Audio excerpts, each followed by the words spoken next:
Welcome. I'm going to go down through the list so that we have a correct number of people that are attending. When I call your name, please signify that you are here by saying aye. Leon Johnson? Leon Johnson? He's muted.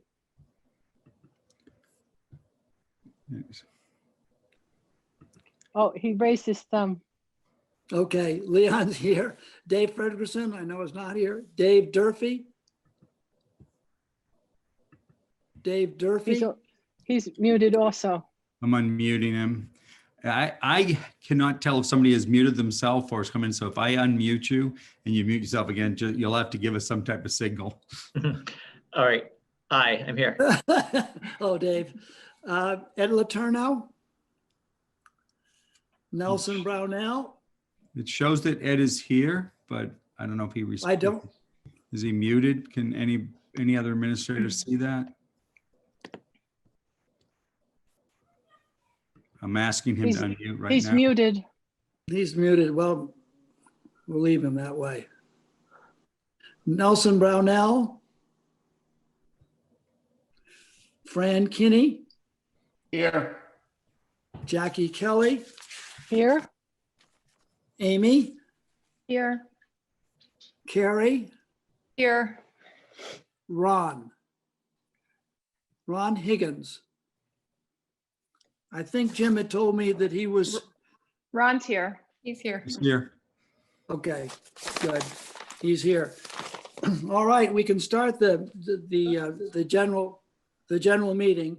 The first item on the agenda is a charter report. As you know, our committee was formed to review the different options available to us. Oh, I'm sorry, Dina, are you here? She's here. He's here. Okay, Dina, are you unmuted? I am on. Okay, hi, Dina. Hi. Okay, Dina has, well, I'll let the committee, I have asked Carrie Bond to give the full board a report on the charter committee results of their meeting. So Carrie, would you like to start off? Sure. So we had a charter committee that met twice, including our attorney, Dina Atwood, and she was very helpful. So these are basically our findings around the discussion around the possibility of adding a recall provision to our organizational agreement. The name of the committee is a bit of a misnomer because the existing document which governs the MAU high school board is not a charter, actually. It is one of the earliest enacted organizational agreements. So that was one of the first things we had to talk about, dating from the late 1960s. There are only 2 school districts in the state of Vermont who still have charters, Winooski and North Bennington. So we have an organizational agreement, and those are analogous to articles of agreement. Many have been done under Act 46 consolidation. Those agreements are derived from the authority granted in Title 16 of the Vermont statutes.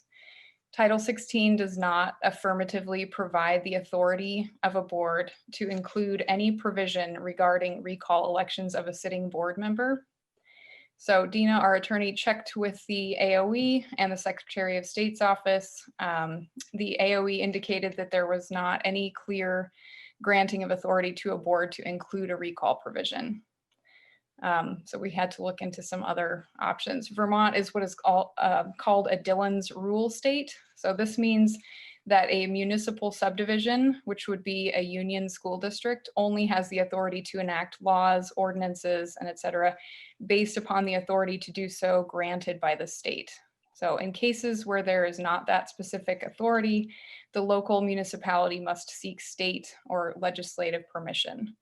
So the path forward that we discovered through all of this is that the legislature would need to amend Title 16 to permit a local board to enact a recall provision. So as a committee, we're making the recommendation that the committee, which we can call an agreement committee maybe from now on, since it's not a charter committee, that they meet with the local legislative representatives and seek a legislative change.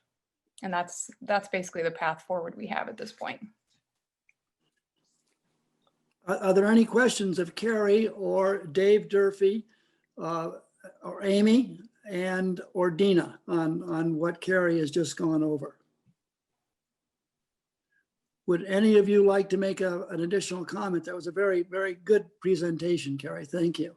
Sure. If there are none, then we will move on to the superintendent's report. Thank you, Carrie. Before we leave, have you scheduled another meeting and are we going to move forward with this? I think what we decided is before we're able to do that, we need to reach out to some local legislators and see when they would be available so that we can schedule another meeting. Yeah. I would assume, I just want to be sure that we included in the minutes that the board is in favor of you continuing the work that you've started. Is there anybody that feels differently? Good. So we'll move on then to the superintendent's report. Jim? Tim, I just didn't know if you do have Dina here. I don't know if she had anything to add to that, or is that okay? I don't mean to put Dina on the spot, but she is. Yes, you do. Yes, you do. Dina? Oh, you did unmute me. Okay, thank you. I appreciate that. No, I think Carrie very succinctly put forward what the committee came up with, and I think it was explained quite well. I'm here if there are questions, and that's pretty much my role. Thank you. If there are no other questions, we can move on. Dina, I'd like you to stay around if you would. I'd like to at least through the public comment section of our agenda. So, Jim, you're up. Okay. First thing I want to say, we've all seen the weather forecasts and we made the determination we're going to try our first remote. Is my camera off? Yeah. Remote snow day. Yeah. So inclement weather day tomorrow with remote learning, and we'll monitor to see how attendance is with that and whether it was successful and whether we will continue to do that going forward in the future. That announcement went out to families at 3:30 this afternoon. The other thing, the mold project here at the high school that you've heard about in the 84 wing. I'm happy to report that after all the affected ceiling tiles removed and all the cleaning and disinfecting that was done that needed to be done, the second round of air testing resulted in a positive that allowed the new tile installation to begin. And that has happened, and it is on schedule to be completed by the 18th, this Friday, which would then allow the entire 84 wing to be used. So that was done on schedule. So I want to commend everybody who was involved for getting that done. As far as the ventilation project for the high school, the engineer has completed the preliminary work, but Control Tech has not finished their work. So at this point, we have no cost estimates on what that work would do but the first step would be to balance the air handling system. So I asked your director of facilities to join us tonight so that he can more succinctly explain what this is going on with that. So I'm unmuting you now, Tony, so you can address that. Good evening, everyone. Thanks, Jim. Yeah, so basically what happened is our engineer came in, took Hayden's report, the air quality report that he did and the measurements that he took. He's come up with what each room should be. And now what they have to do is they have to compare the notes between the two and figure out if we can just adjust what we have, or we need to add more equipment, or we need to add equipment altogether. There was a few spots that do not have ventilation, but for the most part, there is a lot more in the high school, I think, than we thought there was when we started this. So they're working on that right now, and I'm hoping to have some numbers. As far as what Jim was alluding to with Control Tech, unfortunately, they got hit like so many other people with COVID, and they had 12 techs that were out for 14 days. For So quarantine. they're quarantine. So they were a little behind. So they are working, and a lot of the balancing work can come from them. So And Tony, as you explained to me, because remember, we're not all as technical as some others. The balancing refers to air exchange, or is that? right. So each room, based off the square footage and the amount of people that typically will be in a room, there needs to be so many air changes per hour. So it's based off of what the engineer is going to tell us this room of, 450 square feet based off 20 people should be. And this is the number we have. If we're not at it, maybe we can balance the system to get at it, or that may be a spot where we got to add some new equipment. So that's what they're working on right now. Thank you, Tony. Yep. The other thing that's going on, you've heard us mention before about the portable filtration units. So 2 points to that. Congress Street, which is your building, their ventilation project will be completed by Christmas vacation, and there's at least 10 units there that will be shifted to the high school. And Tony also told me today that he has additional units in storage. I met with the high school faculty today, and I told them if they're in an area that they feel that they need a filtration unit, they should speak to Tony, and he'll make a determination if there is ventilation in there or it needs to have a filtration unit moved to there. And we're committed to, if we have to purchase additional ones, we will do, but it will start with Tony doing that building check based on requests from staff. I got that right, Tony? Yes, sir. All right. Perfect. Thank you. I can't commend the Abbey Group and our food service workers enough for what they're doing. And I'd like, all boards to know that on next Wednesday, the 23rd, they're going to send out 7 breakfasts and 7 lunches for the vacation period. So important, so critical to try and get food to those in need. So it's not something they had to do, but it goes to their belief in feeding the children. So I want to thank them publicly for doing that. And I thought the boards would like to know that too. The governor has extended his executive orders to January 15th. So we will formally announce this in our newsletter on Friday, but it's probably, it's not a secret because we did meet with the principals yesterday and made the determination. And then they're also telling their staff that the week of January 4th, we're going to operate remote only, so that we're not faced with the situation that we did after Thanksgiving and the governor's orders on multiple family gatherings. So we feel that we don't need to do a 2-week remote. I mean, we may have to shift to that depending on what is happening statewide. But if we announce 2 weeks right up front, I can't pull that back, that second week back if I don't need it. So the week of January 4th, we will be fully remote. And that will be formally announced in the newsletter that has gone out every week at noontime on Fridays. But the more advanced notice we give to families, because this will be impactful, I'm fine with telling this board tonight. The COVID, about they call it, the state has been doing COVID testing of staff. Surveillance testing is the term that they use. The next round for our staff to be tested will be the week of January 11th. I'm not sure exactly what day that will take place.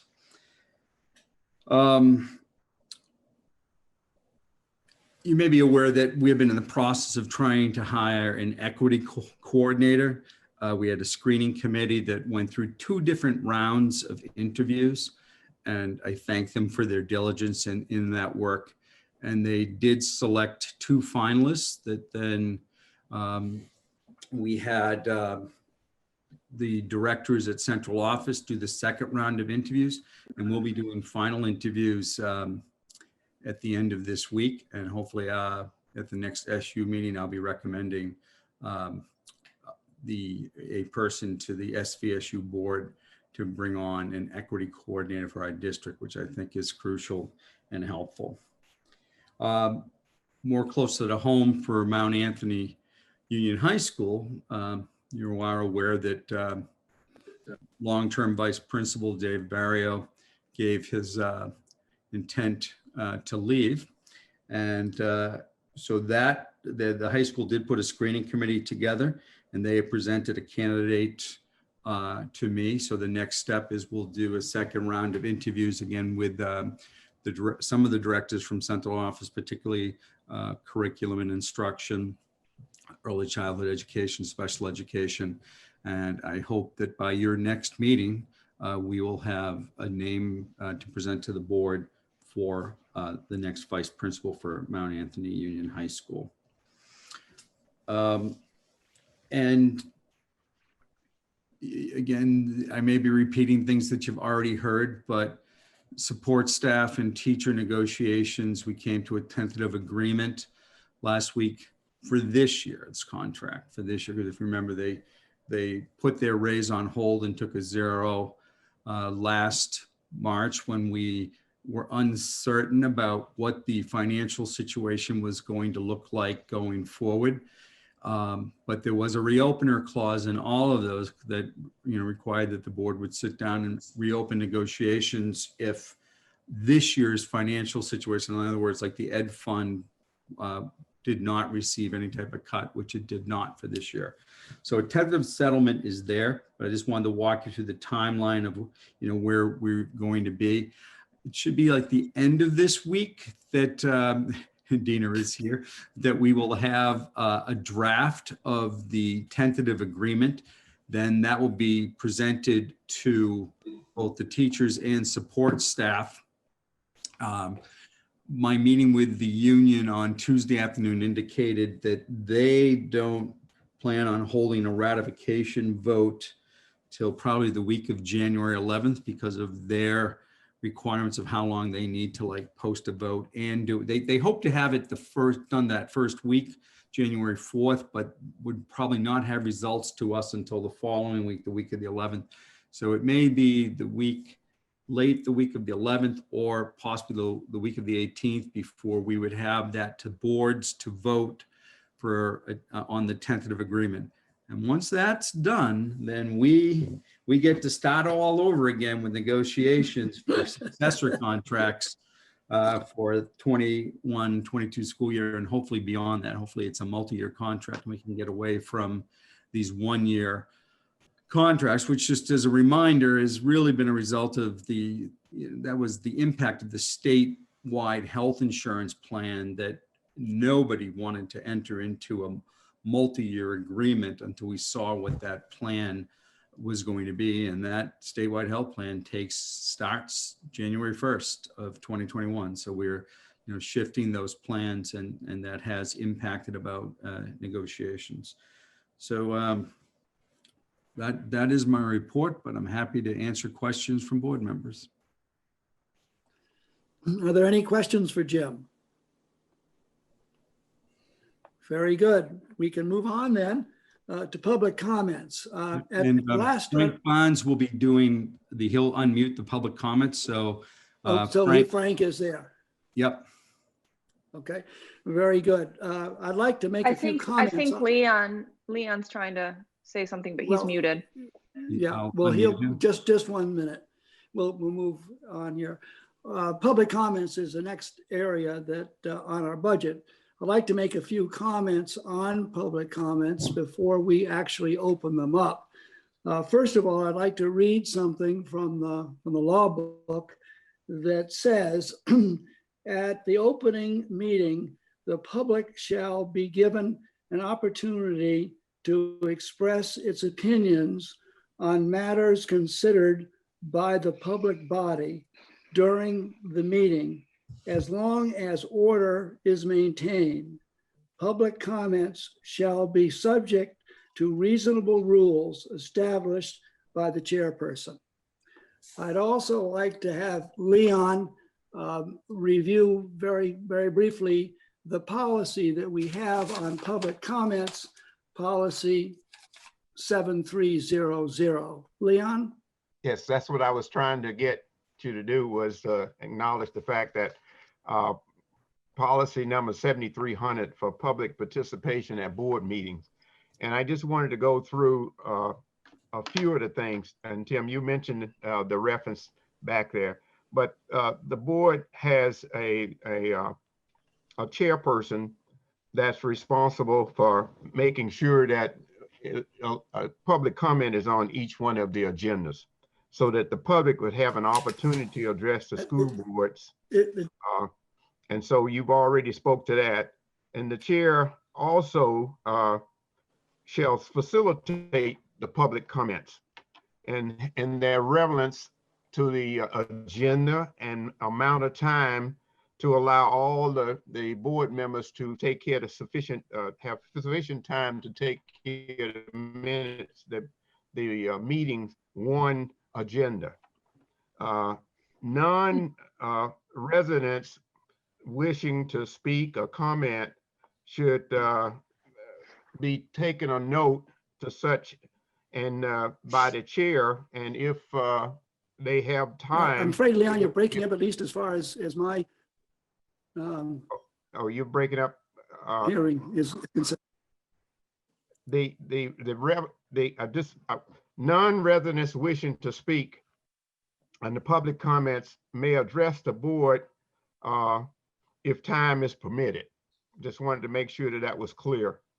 The school board also have the vested interest by the chair to preside and authorize to terminate remarks of any individual or close public comments when comments do not adhere to the rules and the contents of the set agenda and within the time limits.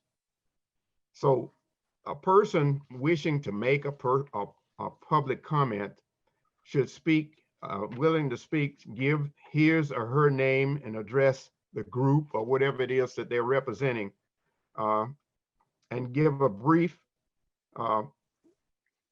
statement of what they are wishing for, want to say, and indicate whether there is a desired comment, a desired outcome from the board at the end of that discussion. Written remarks by the board may be sent under policy number 7192, corresponding to the board.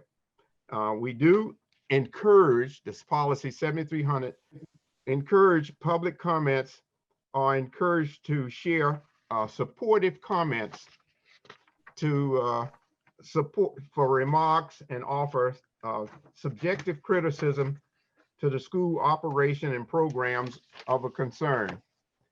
The school board personnel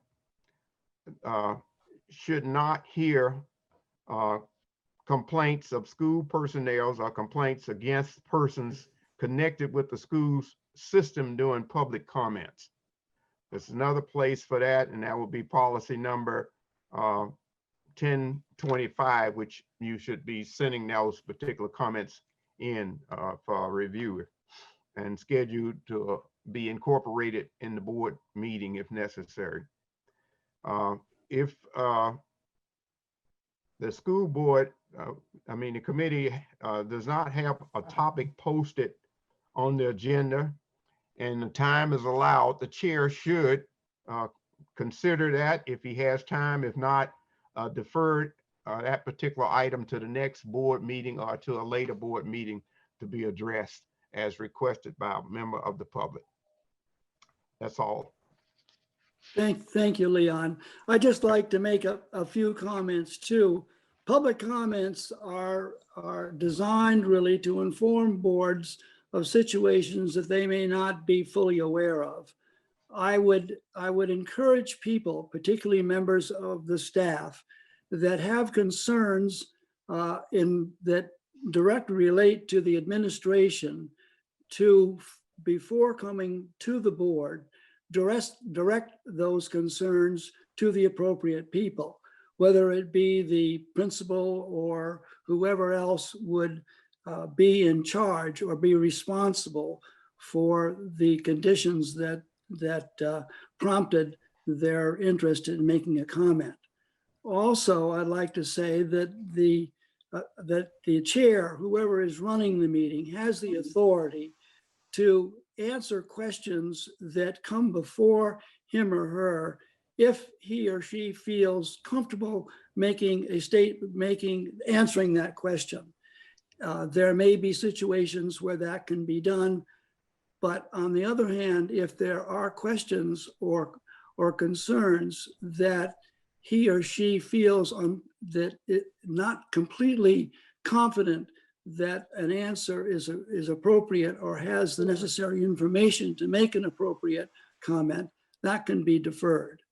So having said that, I'd like to open the public comment section of the meeting. Dina, do you have, before I forgot one thing, Dina, before that, do you have anything that you would like to add to that, to the comments that have been made?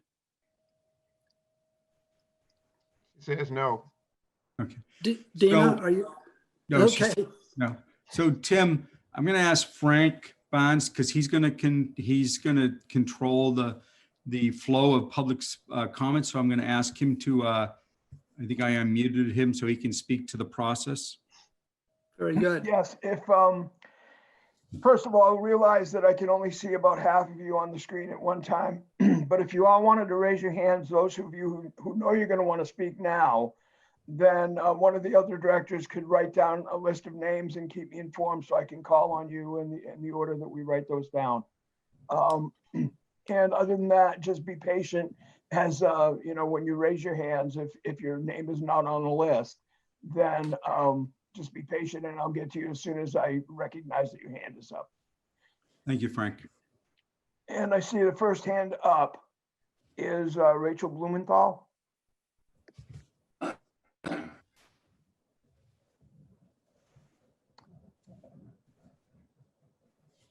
She's muted.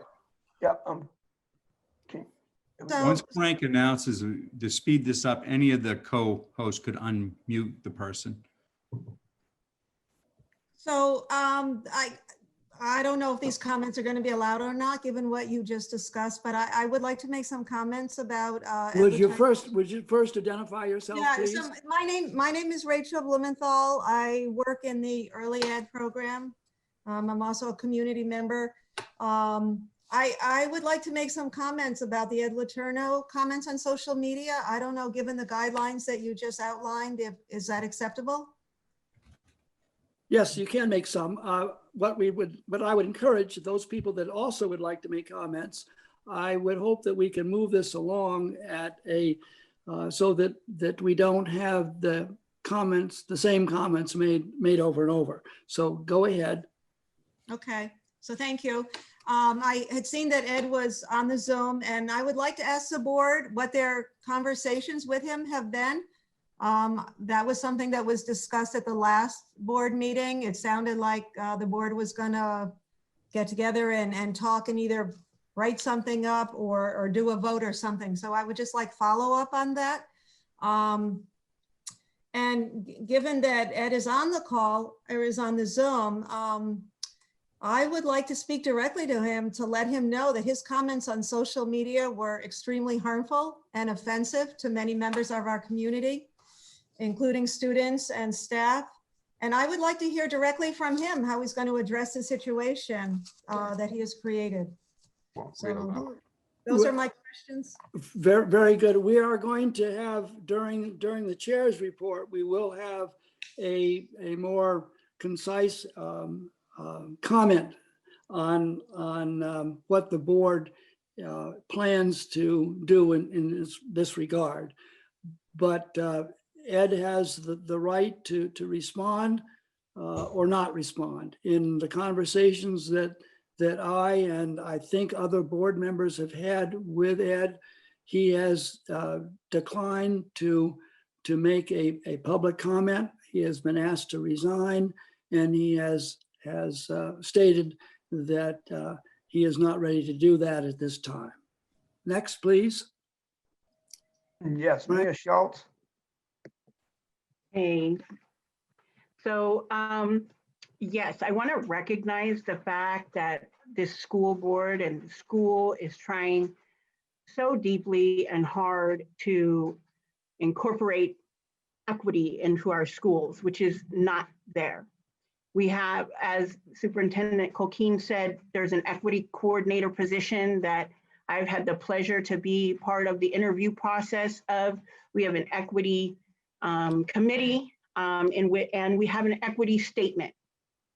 However, I'm feeling that we are not ready for equity because this board here has not decided that they wanted to be brave enough to just say enough instead of playing games with Ed Letourneau and worrying about laws over humans, instead of making that brave statement that many other people in history have done, which is to say that we will not tolerate racism from anyone, including our own board members.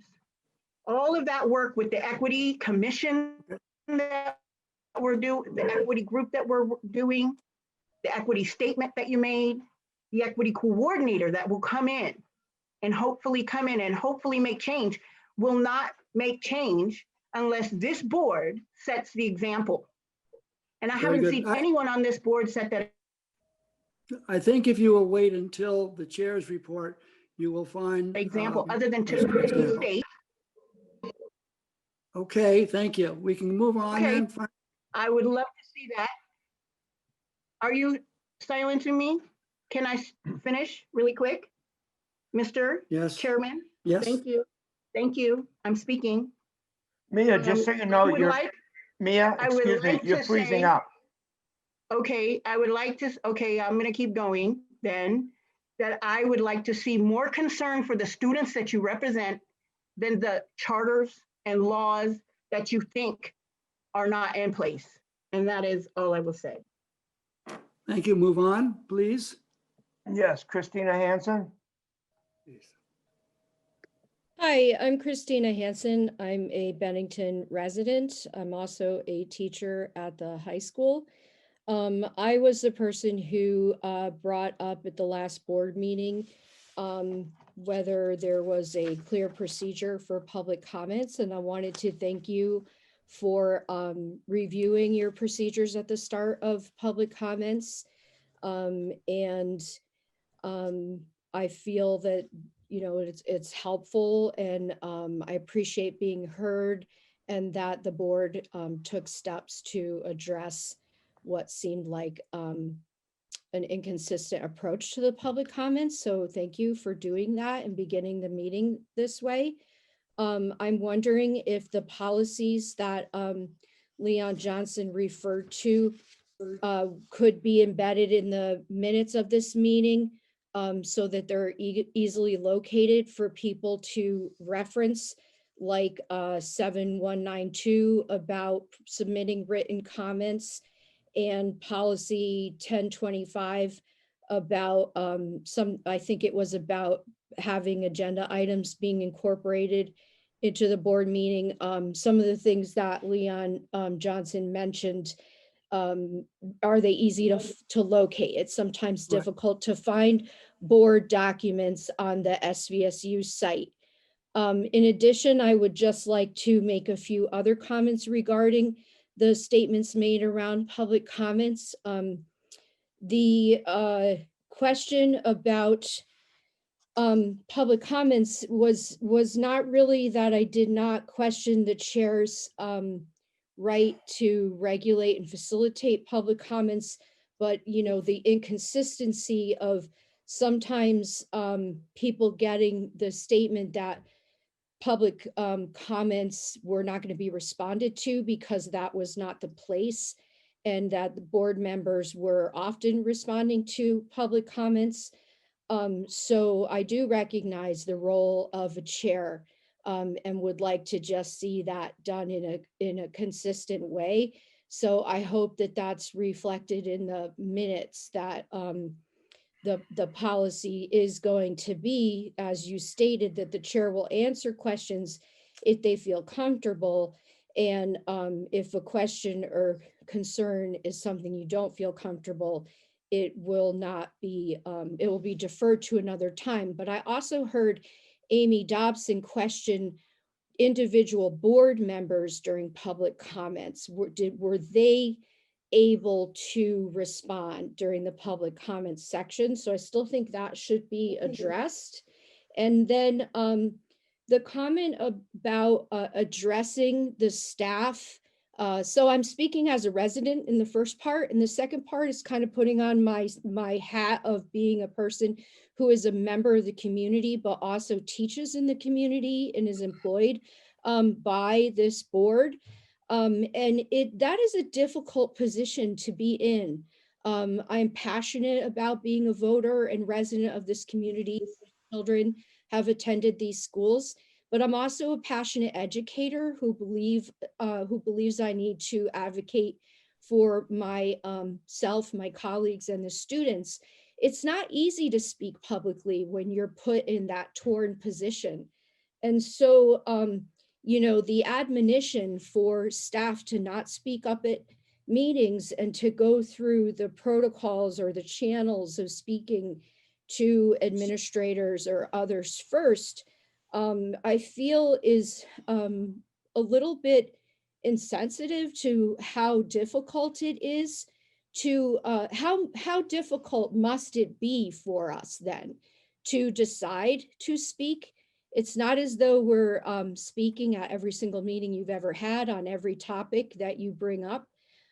So there must be something going on that would have us choose to put ourselves in a public position to speak publicly about something. It's not easy, I will tell you that. It's not easy for me to be saying what I'm saying right now. But as educators and people who believe in democracy, we do things that aren't easy. And I don't appreciate being admonished for that. I feel that I should be a model to my students for speaking up for things I believe in and for democracy. And if we do speak up about things, then I can assure you we've taken proper channels first. We respect our administrators. We respect the way that schools work. And that if we come to you, it's because something larger needs to be addressed that hasn't been addressed. And it's often something systemic. And I believe that's the role of board members, that board members are looking at things from a larger systemic picture, and that we're asking you to hear us. So I just want to make that heard. Thank you. Thank you very much. We can move on then, Frank. Yep, Sarah Perrin, please. Yeah, sorry, just let me find that. And I think Mia's hand's up after that, but I'm not sure, but Sarah first. Yeah, hello? Okay. So yeah, I appreciate that that school was, we had a little bit of notice for school there. Thank you very much for that. But this, Sarah Perrin, citizen, Beddington on the select board. Sorry, I'm getting new to this. And I hope these are, I'm working within the limits of what you just mentioned.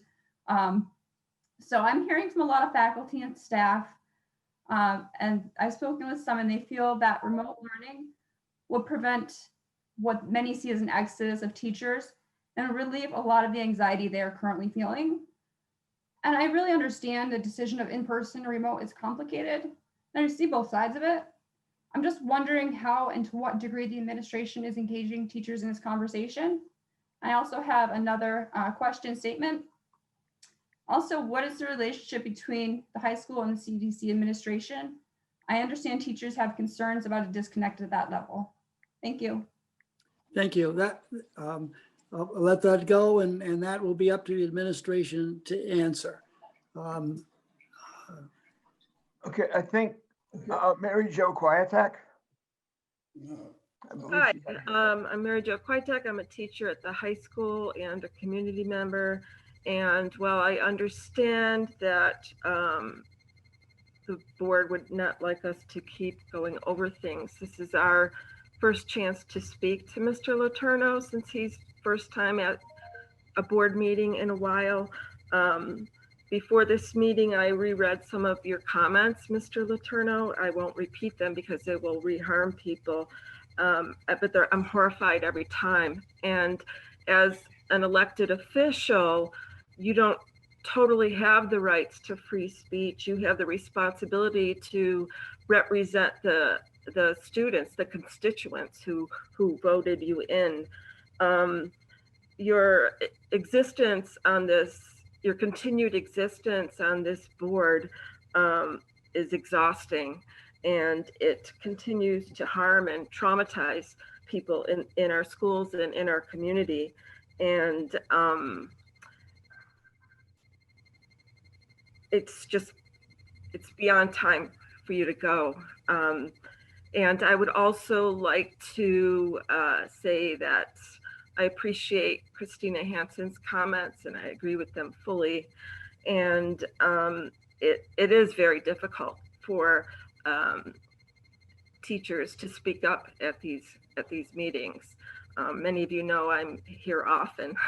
I'm at the meetings, but it is difficult to speak up. So I appreciate your time. That's all I have for today. Thank you. Thank you. Frank? I don't see any other hands. I think I misinterpreted Mia's as being an agreement with something that Christina had said. So I think we're all done. Very good. My understanding from what Frank has just said that there are no other people there that would like to make a public comment. Is that right, Frank?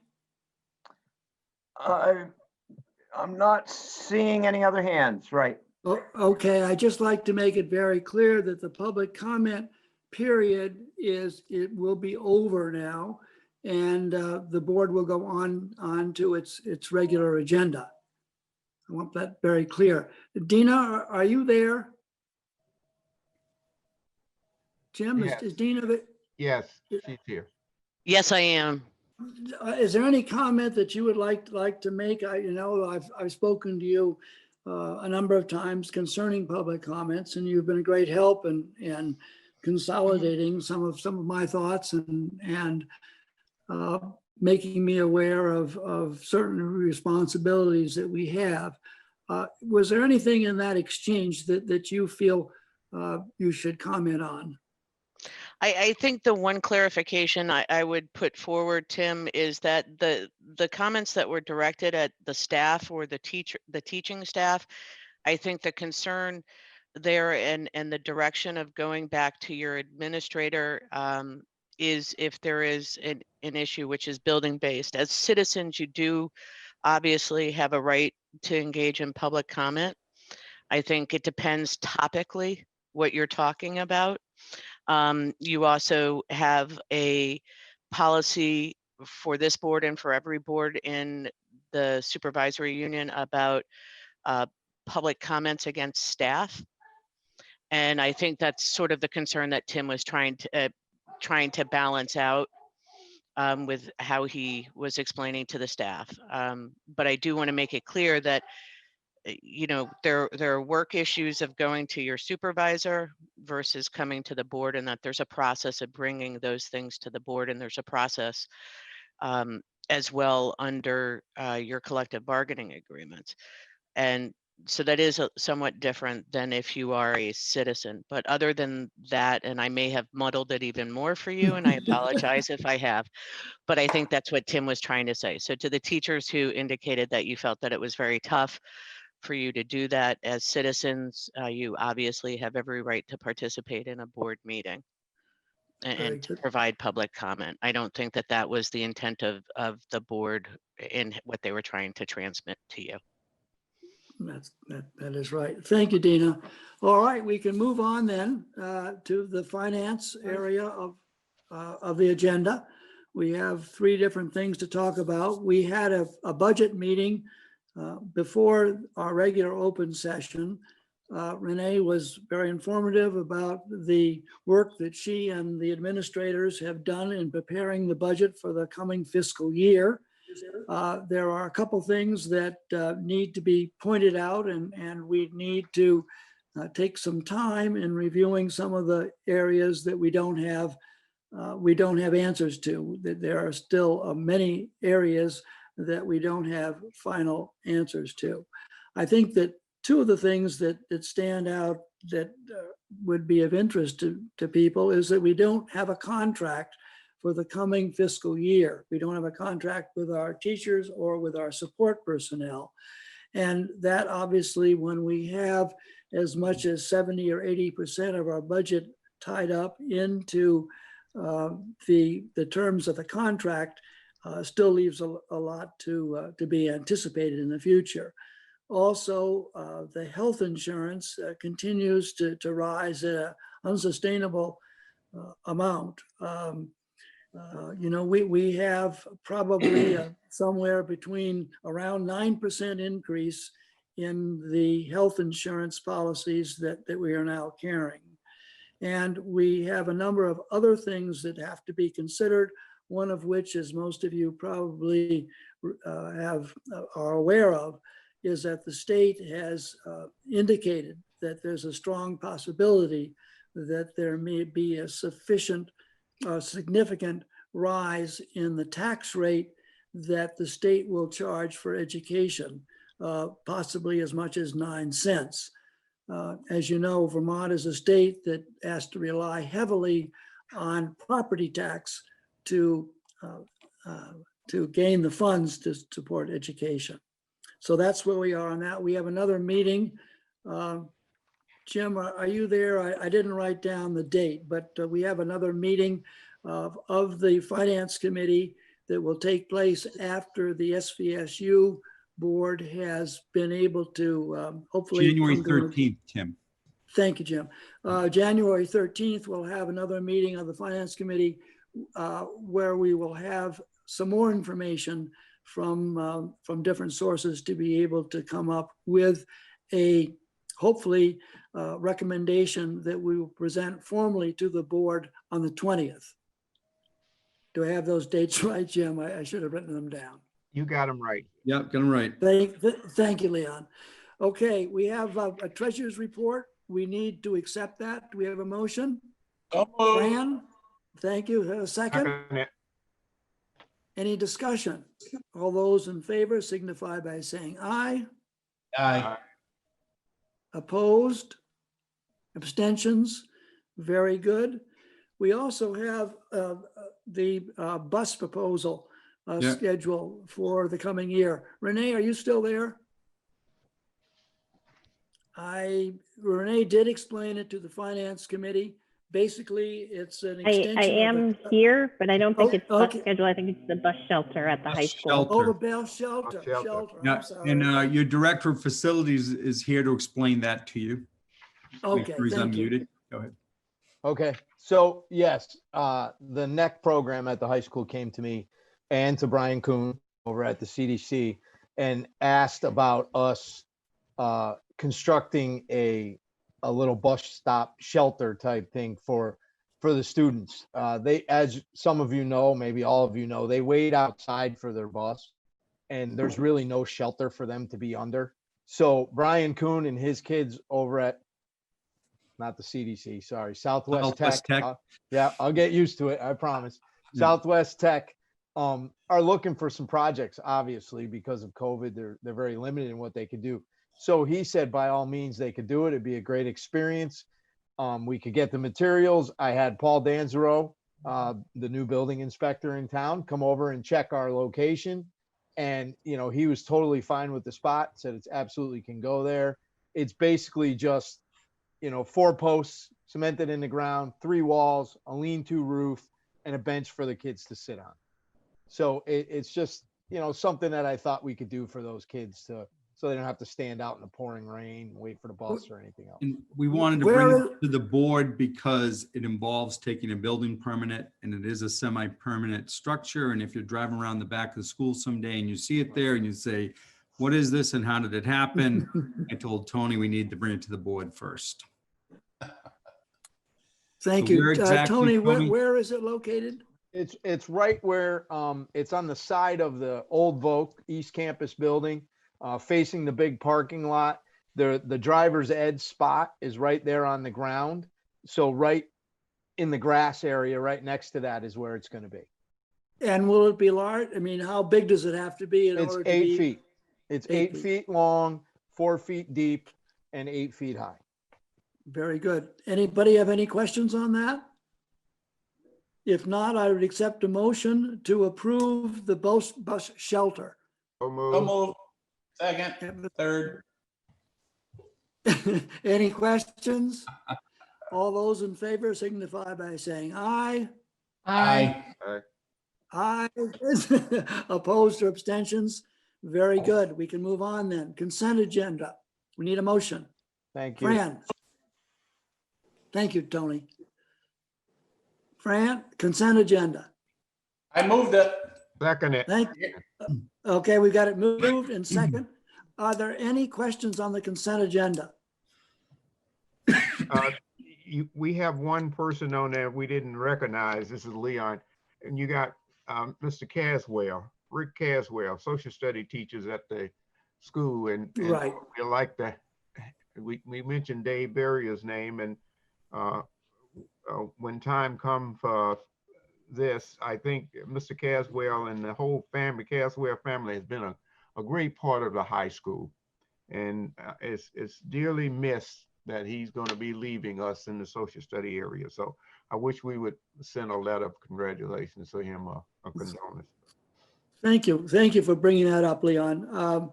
We have Ron, are you there? Ron Higgins has been Your clerk. the clerk has been working with letters that would address those concerns that you expressed, Leon, and I certainly would support that. I don't know how many years, does anybody know how many years he has been there as a teacher in the social studies department? Certainly for many years. I will get a hold of Ron, and I think it's a very good suggestion, Leon. I will take that. As you know, in the past, we have had during one of the last faculty meetings of the year, Amy has been very helpful in bringing together those people that have had a certain number of years of service and recognizing their service with a small token of our appreciation.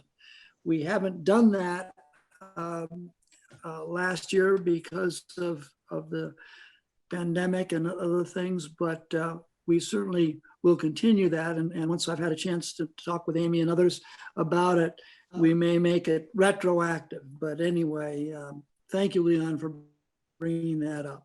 This is Nick Galt from Human Resources. I Okay, can we just say, have a motion. 37 years for Mr. Caswell. 37 years, which you asked. Thank you, Nick. That's incredible. And he's been a very loyal, supportive member of the faculty for that amount of time.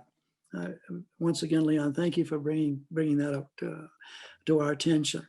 Okay, so we have a motion on the floor to accept the consent agenda. All those in favor signify by saying aye. Aye. Aye. Opposed or abstentions? Very good. We can go down to committee reports. I'm not sure that I was in error on leaving education. Amy, do we have anything? No, I don't have anything. I'm sorry, I shouldn't. You missed policy. You left that off the schedule, so. Okay. So let's switch out education for policy. I think This policy would meet. I think we need a point of order and we need to amend the agenda. Well, we should do that at the beginning of the meeting, and that's my fault. I didn't realize that had been left off. I would Let's see, suggest that then you let them give a report, but you may not be able to take any action since you didn't amend the agenda to include it. I can give that report next week. Okay. Next meeting, that's good. Okay, fine. Why don't we do that? Leon, that's my error. I'm sorry I didn't include it. We can then go down to the administrators' reports. We'll start with the high school. Steve?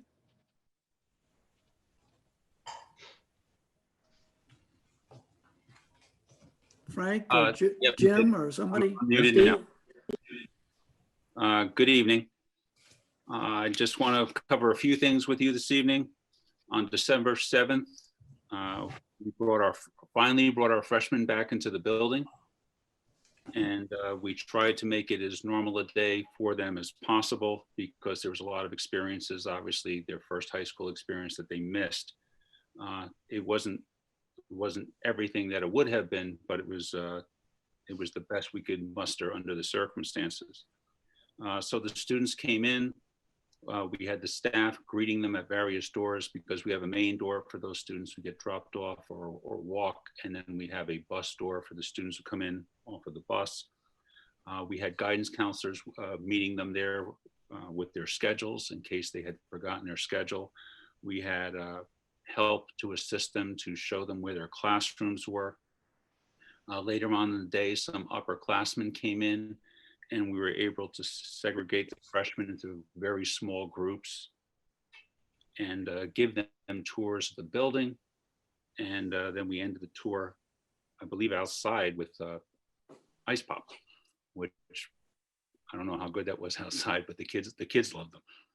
And so that went very well. So they've been in the building. This is their second week there. Again, remember, we're doing a 2-team process. We're doing a blue team and a red team. The blue team comes into the building on Mondays and Tuesdays, and then the red team comes in on Thursdays and Fridays. So when we did the tour on Monday for the blue team, we did the tour and everything all over again on Thursday for the red team when they came in. This past Monday, our seniors came back into the building. And so we are working right now on the numbers of how many of those seniors are actually back in the building. Normally we use attendance for that, but attendance doesn't discriminate between students who are remote and students who are in the building. So we have to do it classroom by classroom. But it was good to have the seniors back, and they all seemed really excited about being back into the building. Our third phase after this is we hope to bring sophomores and juniors back at some point in January, depending on how the holidays plays out. And depending on that also depends on how it coincides with the end of our semester, which is January 21st. So we're in some discussions now, depending on when we come back from the holiday and how much time is left and what's going on in the high school, especially that last week when grades are due and if there's any final testing or anything going on, whether we're going to bring the sophomores and juniors back the first week back, or if we're going to wait and bring them back the second semester and start fresh with their second semester classes. And the last thing that I have for you is last month you asked about Dave Barrio attending one of these meetings. And Dave will come next month. Next month is his final month in the building. He will be leaving us in January. And I asked him if he would come to the board meeting, and he kindly said he would. So Dave will be giving the principal report next month as his final act here at the school. Nice. And one last comment on Rick Caswell. Rick has been there a very long time. He's second in seniority behind Dave. Dave's had 42 years, Rick has 37. But Rick has also not only been classroom, Rick has taken many students on foreign trips. He is the moderator of our National Honor Society. And Rick and his family have been responsible for many, many years of proctoring all of our standardized testing. So Rick will definitely be missed for all he has done for the school. So that's all I have for this evening. Thank you. Steve, I didn't fully understand when Jim gave his report on the mold and things. Are we using the math area on the bottom floor over there now or not? The math area, are those classrooms? Not till the 18th, not till after the 18th.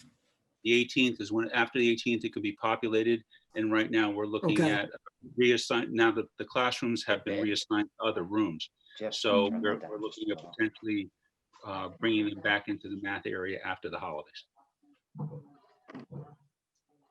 After the holidays, that's very good. Are there any other areas that have been excluded from student population? Just those that the state says we cannot use for students, such as the gym or the cafeteria. Okay, I didn't realize that. So the state has said that. Yeah, that's due to COVID. Very That has good. nothing to do with ventilation or mold. Okay, very good. Are there any questions of Steve? Dave Durfee has his hand up. Okay, thank you, Frank. Dave? Hi, Dave Steve. Durfee? Hi, Dave. I'm just wondering, so you discussed bringing the sophomores and juniors back in depending on the situation, not the first week of January, because I know that district-wide, the decision has been made to be completely remote. Just in thinking about how that transition might go, and recognizing that it will be the end of the semester, you want to balance a couple of different things there, and one of them is the urgency of getting students finally back in the building, which I think a lot of people are feeling against. Does it really make sense at that point, at the very end of the semester? What is there anything that we can learn from what bringing the seniors back in to the building this week has been like? And because I imagine it's got to be a little bit challenging just to go from remote to in person for the first time.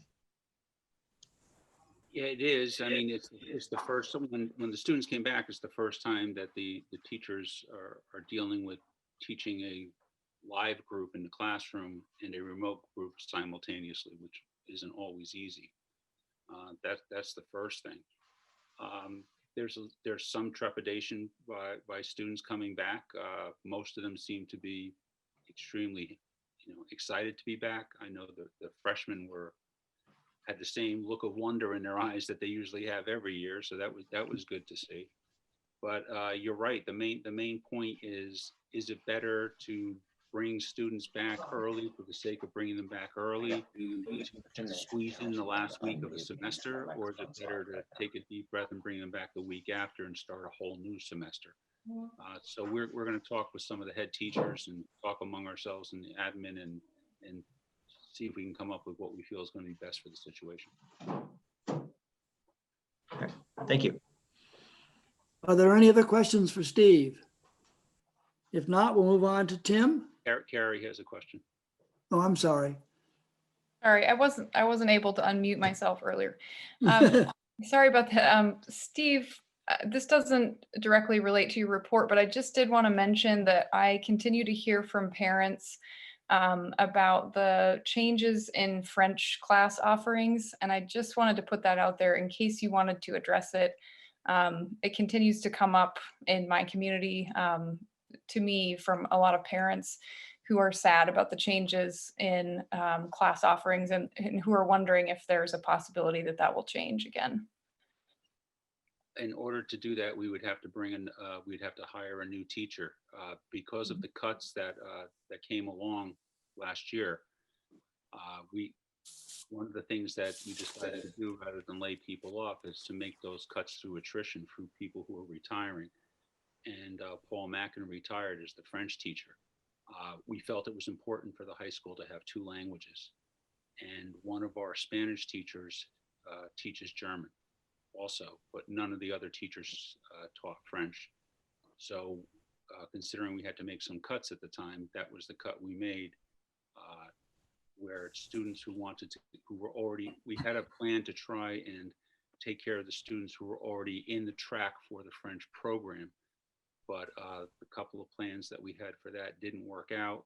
And I believe a couple of students who were in that track eventually are taking online courses to take a third year of French. Mm-hmm. But it's tough making cuts. There was no cuts that we had to make that were beneficial to the school, but we had to make them. And unfortunately, for reasons that I don't even know, because it was well before my time, language is the only department in the high school that is not a graduation requirement. So that's why the cuts were made that way. Okay, thank you. I just wanted to. Thank you, Carrie. Are there any other questions of Steve? Tim? Tim Payne? Good evening, everybody. Just a quick reminder that for my middle school students, that next week is there are school days next week, Monday and Tuesday. We're gonna have a slight change of plan, similar to what we did going into the Thanksgiving holiday. Monday will be a blue group in-person day. So if moms and dads are having conversations at home and trying to figure out what next week is like, we've posted this in Facebook and emails to families. But just one more reminder that blue group will be visiting us on Monday, and the red group, instead of coming in on Thursday and Friday, would come in on Tuesday. Wednesday is an asynchronous day for all students. So it is a change from what we do in a regular school week, but we just want to let families know so they can plan accordingly. I just have a couple of thank yous, so I will do that quickly and then take questions if folks have. I want to thank families and students. I've been continually impressed with kids showing up with masks, following the basic directions that we ask to keep each other safe. Families have been extremely cooperative, dropping kids off in the morning, completing the screening process. I know it probably feels like Groundhog Day. They have to do it every day, but their effort has really helped us keep the school safe, and we really appreciate, especially on mornings when it's 10 degrees and the wind's blowing and you'd rather not roll down the window. So I appreciate that. I also want to thank staff and teachers.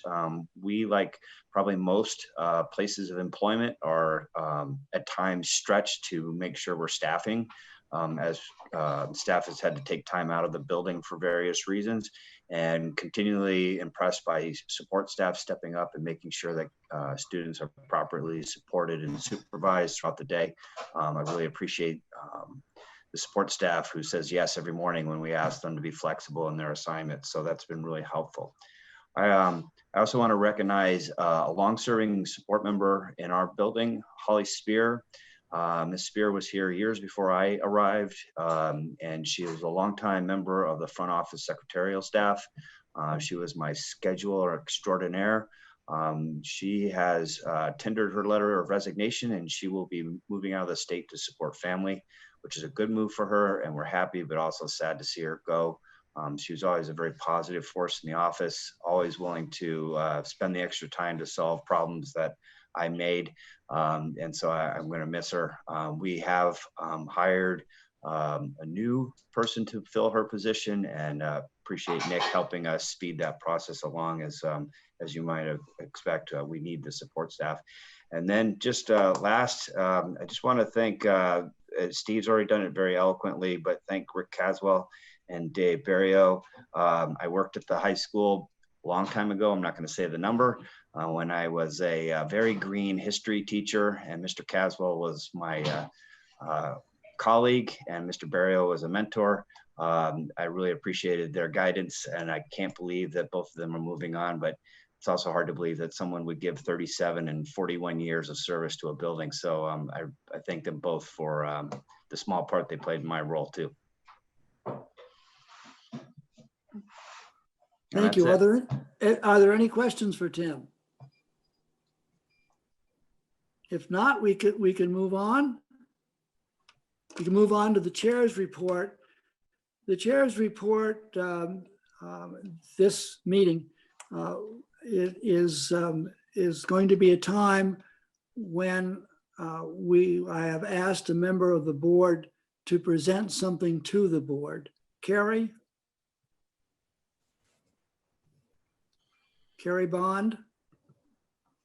Yeah, I'm unmuting her. Thank you. Thank you for unmuting me. Before I make a motion to censure the board member, Ed Letourneau, I would like to call attention to the behavior and conduct of Mr. Letourneau that leads to this motion. As it has been noted in previous meetings, the statements and commentary that Mr. Letourneau has provided in public regarding his views of race, diversity, the Black Lives Matter movement, racial profiling, and other statements made have caused harm and offense not only to this board and the work that it does on behalf of the students of our community, but also upon our community. This board takes seriously its responsibility to provide an inclusive, diverse, and supportive environment for all students. Mr. Letourneau's comments, while said outside of a board meeting, cannot be separated from his role as a board member.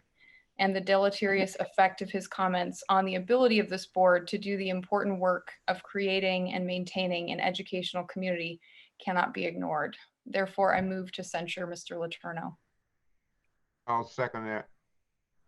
All right, we have a motion to censure Ed Letourneau, and Leon has seconded it. All those in favor signify by saying aye. Aye. Aye. Aye. Aye. Opposed or abstentions? Opposed? Opposed or abstent, one opposed. Very good. No, it's two opposed. I'm opposed. Okay, we have two opposed. Yeah. All right. Mr. Chairperson, I'd like to Yes. say why I'm opposed. I don't feel that it's right to censure a person under the First Amendment. The role of free speech in our society is held sacred. And so in order to, I don't condone the behavior or the speech that this person had, but I cannot censure a person for their right to speak freely in a society, in a democratic society. Thank you. Thank you for explaining, and I think that's very appropriate. Fran, would you like to say something? I agree with Jackie on that. She said it more eloquently than I could. But for me, that 2.5-hour meeting that was basically crucifying a human being at a public meeting, I don't like seeing that. I don't like, nobody ever deserves to be humiliated or degraded at a public meeting as these people have done. I want to make very clear, I agree with Jackie, but doing something like that to a human being, whether you like him or you disagree with what he said, that's fine. I get that. But to do it, I mean, we're supposed to be teaching our kids tolerance and being compassionate in our schools and stuff. I sure as hell didn't see any of that at that 2.5-hour meeting. So some of these people should look at themselves in the mirror and say, would you like that to have been done to you? I don't think so. I don't think Mary Jo Kwadek or any of those other people, or especially Mia Schultz, I don't think she'd like having that done to her at a public meeting. Anyway, that's all I'll say. We don't want to talk about it. Okay, we don't That's want okay. to bring in personalities to this. All right. I got you. I'm done. Okay. You shouldn't have asked me. Very much. I know that. I don't know if Dina, are you still here? I guess not. He is. She's here. Hi, I Okay, am. Dina, do you have any comments on it? We had a vote. The majority voted for censure for Ed Letourneau. What's the procedure now? That becomes part of our minutes, or what happens? Yes, it becomes part of your minutes. Yes. Okay, I just want to be sure of that. Are there any other questions on that issue? Thank you very much. And I know it's difficult for people to express their opinions, but that's what this country is all about. And we have the right to express our opinions, and we have to live by them. I would also like, as part of the chair's report, to say my thank yous and our thank yous to the teachers that were involved in the negotiation process. I've been in a number of negotiation processes, and this one moved along extremely quickly with a great deal of cooperation, and it made everything a lot easier. And I certainly appreciate that very much. Are there any other? The paras as well. Yes. Don't leave off our support group, Tim. Okay, very good. Did you like to speak to that, Leon, or just to say the same thing? I'll just basically the same thing for the paras. They worked really hard and made their points and views heard in terms of making sure that we understood their needs and they understood what the school needs and goals were, and we were able to come to an agreement on that. And I just want to thank them for being that a good group of individuals. Very good. And the reason we're still negotiating with them, because they did step up last spring and took a pause on their contracts and on their raises in very uncertain financial times. And that was so unusual. And we shouldn't forget that the teachers and support staff and your non-union personnel who really don't have a voice at the table, who all took zeros until we saw what the financial situation was going to be.